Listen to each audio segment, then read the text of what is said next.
and I asked him what it was all about.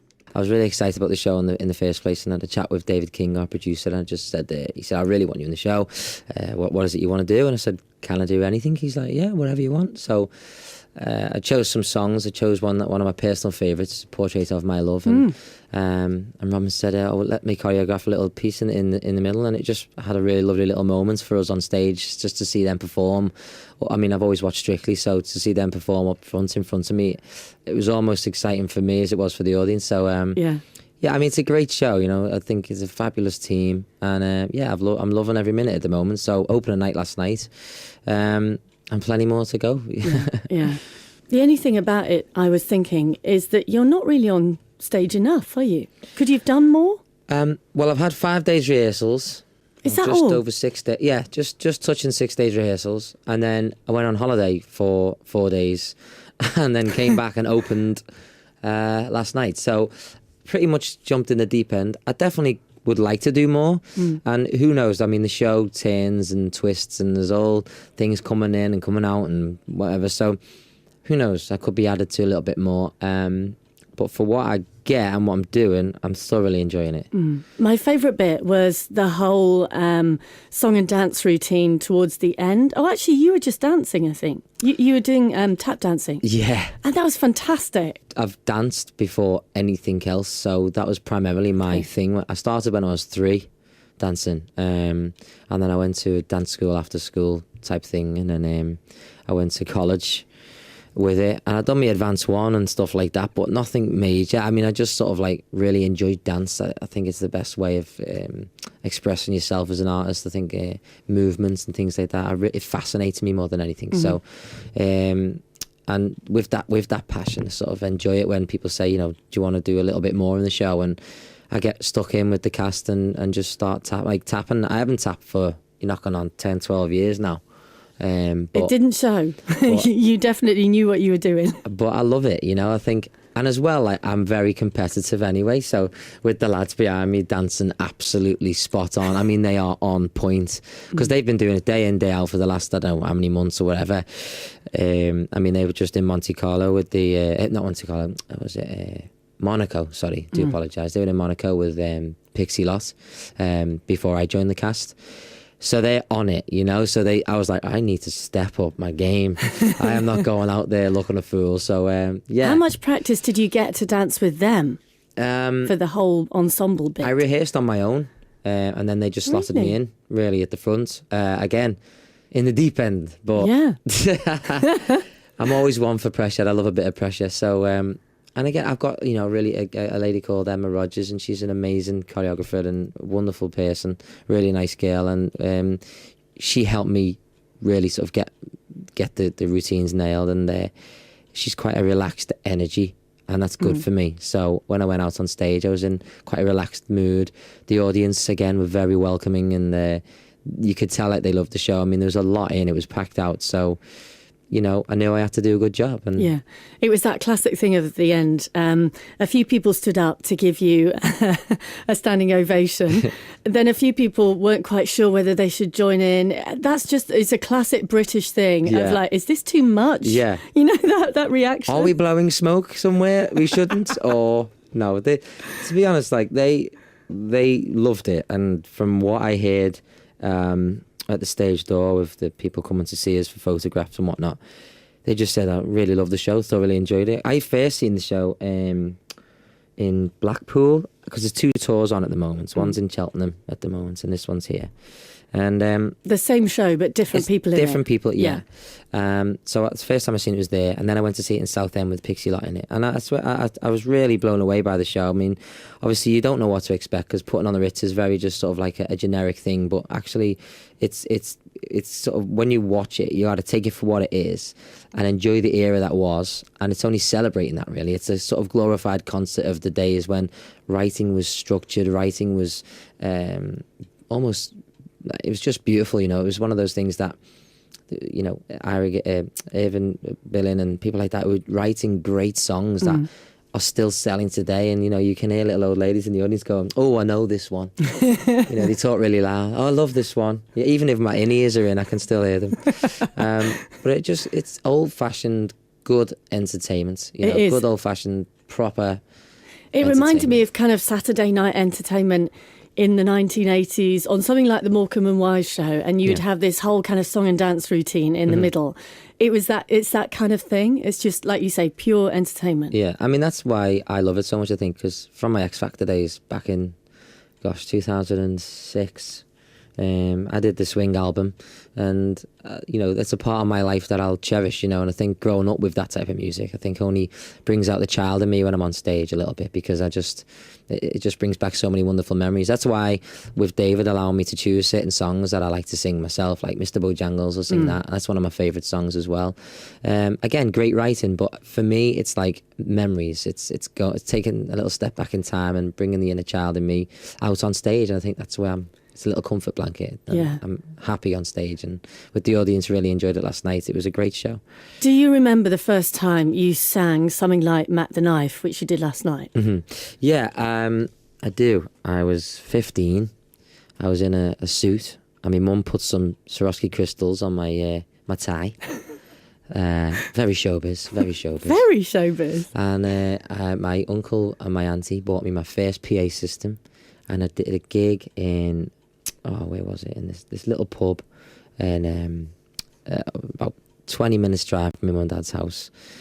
And the guy who owned the club used to play football with my dad for a team. Ashton and Makerfield, that was it, yeah. And the pub since has been burnt down and been brought back to life again, and the memories are all still there. But I remember going into the club, and all across the walls there's all football pictures of teams, and my dad goes, "See if you can find me." Well, I couldn't find him for love nor money, and he said, "There I am." Well, he looked like George Best on a good day, like seriously, like gap in his teeth, big massive beard, you know, long hair. So yeah, I remember exactly, that was my first opening song, and from then on I was like, this is what I want to do. So that's the first time ever Ray Quinn performed Matt the Knife at the age of 15 in a pub. And now he's doing it at the Hippodrome in Bristol in Putting on the Ritz. We'll hear more from him in just a moment. But first, the mask, the suit and everything beautifully turned out as ever. That's a big deal for you, is it? Absolutely, Looking the part. Absolutely, yeah. I think it's the whole thing about the entertainment world, you know, it's a package. You've got to look good, feel good, sound good. And if all those things aren't sort of glued together, no one will really take you seriously. I think with the show as well, with it being so old-fashioned, you know, you look at the likes of Fred Astaire, Ginger Rogers, they always turned up in a beautiful dress or a tail suit, all tailored. So it was really important for me to have that look, especially when I'm singing quite old-fashioned with the swing stuff and all that. So yeah, I mean, when I got the tail suit for stepping out, I mean, with the tap shoes on, you almost feel just a little bit like Fred Astaire, just for a little bit. And then you come off stage and you're back to me. But, yeah, I'm loving every minute of it. I'm looking forward to doing another 2 shows today and the rest of this week. And then we're off to Bromley. So, yeah, loving the show. It's really great to be a part of such a great team. Yeah. So. What about other things you do? Because you've kind of carved a niche for yourself in stage musicals. Is that but you also had a music out of that you'd written yourself last year. So have you kind of, which direction do you want to go in? Or do you want to keep it open and say, I'll do lots of things? Yeah, I admire a lot of artists like, you know, Michael Ball and all these people who sort of have this open market, really open path, really. So has what you know they can do and want to choose to do. You know, that's, I think choice brings a little bit of peace and happiness within your life. I think so. For me, like at the moment, I'm in the studio. I'm writing my own music with 7 other writers and creating this album over the last sort of 12 to 16 months. So it's been a real journey for me.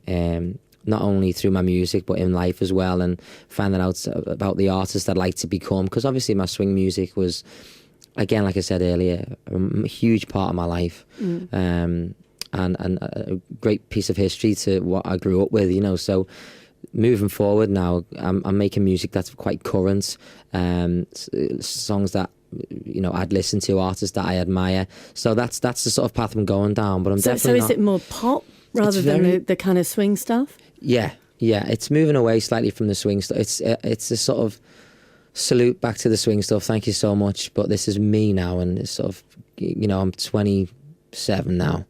So trying to find that balance for me as a man now. I'm a father as well. So, you know, and a lot of things have happened in my life over the last 10 years that have carved that little journey for me. So being in the studio and being able to write sort of things down and get them out your head and put them into a song, it speaks volumes for me. I think as an artist, that's what you want to bring to the table. So yeah, the album hopefully will be out next year with a bit of luck. But I'm certainly not cutting off any ties to theatre. I love musical theatre. That's why I do it. Absolutely love it. And I've done several shows and I'm wanting to do more. I don't know how much I can say, but I think they released it yesterday. But I had a meeting for Peter Pan, the musical. So, and I went and had a little chat and things like that. So I will be doing that in October, which is... Where's that then? The Adelphi Theatre in the West End. Yeah. But no, I'm again, like I love theatre, so it's never gonna leave me. You know, it's what I trained as a child. It's what I trained throughout college. That's where my little settlement, like from it, where I lie, where that's your niche. Yeah, absolutely. Yeah. But you know, exploring the artist within me and finding sort of what music I want to make is more like I'm going down like the poppy route. It's a little bit sort of dark pop, but a slightly commercial with a hip hop beat, but still very lyrically sound. You know, there's a lot of words in there that sort of resonate with my journey over the last sort of 10 months. Yeah. So. I saw you on an ITV show where it was like a week in the life of Ray Quinn and your family and everything. Yeah. And as a dad, is that tough to combine? You're touring a lot and you're away from home a lot. Absolutely, yeah. But you know, I'm very lucky that Emma's a fabulous mother and she's bringing him up fantastic, and I see him every weekend. So, and he's an amazing little boy. He's unbelievable. I mean, it surprises me every single day. He's walking down the street the day he goes to me, Daddy, there's a little girl, you know, on the bench. She's like 14, 15, something like that, with a little bobble hat on, scraggy hair, you know. And he goes, I like her. He said, but don't tell her, will you? I said, you fancy her? He went, yeah. Nodded his head, you know. I said, oh, how old is he? I won't say not, and he's 3. Can you imagine when he's a teenager what I've got on my hands there? He's brilliant. Yeah, no, it is hard. I mean, my priority is him all the way. So, you know, as and when I get a moment, I'm with him, you know, so. Yeah. And it's very important for me because I've got a great family, like my mum and dad have been the same for me, and I only want to give him that and more, so, yeah. What about reality TV and talent shows? Because you've done both. Mm-hmm. Would you do something like that again? The right one, yes. I think I love sort of challenges as opposed to sort of going into, I don't know, the Big Brother house or I'm a celeb or whatever. Like that for me is sort of like, it would be a great opportunity, I think, for anybody in the industry. But for me, like, I prefer doing shows like what I've done recently, like Sing If You Can or Get Your Act Together. Whereas I had to sort of go in and learn how to be an impressionist or an impersonator, whatever which way you want to look at it. So that for me, because I'd never done it before, like Dancing on Ice, it was a challenge, and I prefer overcoming and accomplishing certain challenges like that than just sitting there and chatting with people and just... Because you don't want to live with me. You know what I mean? Like, nobody wants to live with me. But have you seen the people in the Big Brother house? Well, I don't know. I mean, I know a couple of them. So, but I don't know. I'd find it really difficult. Like, I like my privacy. I like my own space. I like sort of being able to go in, do my job, you know, give a good performance, let people enjoy it, and then go home. You know, that's me. Yeah. I really enjoy that. So I think I'd find it difficult combining the two, especially if there was like certain egos or certain sort of people in there that was sort of clashing with me. I don't deal very well with confrontation, so no. I don't think I could do something like that. Whereas something challenging me, Yeah, all day. No, not a problem at all. So I'll wait for that phone call, ITV. Thank you. They're on the phone now. There we are. Ray, it's great to meet you, and best of luck with the rest of the run, because it's a fab show. Yeah. I really enjoyed it. Thank you so much. And as you said, the audience loved it. Yeah, good old-fashioned entertainment, and I think if you're up for that and you're into some classic music, I think you'll have a wonderful night. That's what it is, putting on the Ritz, and you'll see it at the Hippodrome in Bristol all this week. If you've got tickets, you're in for a treat. If you saw it last night, and I know hundreds of you did, then tell me what you thought of it. 0345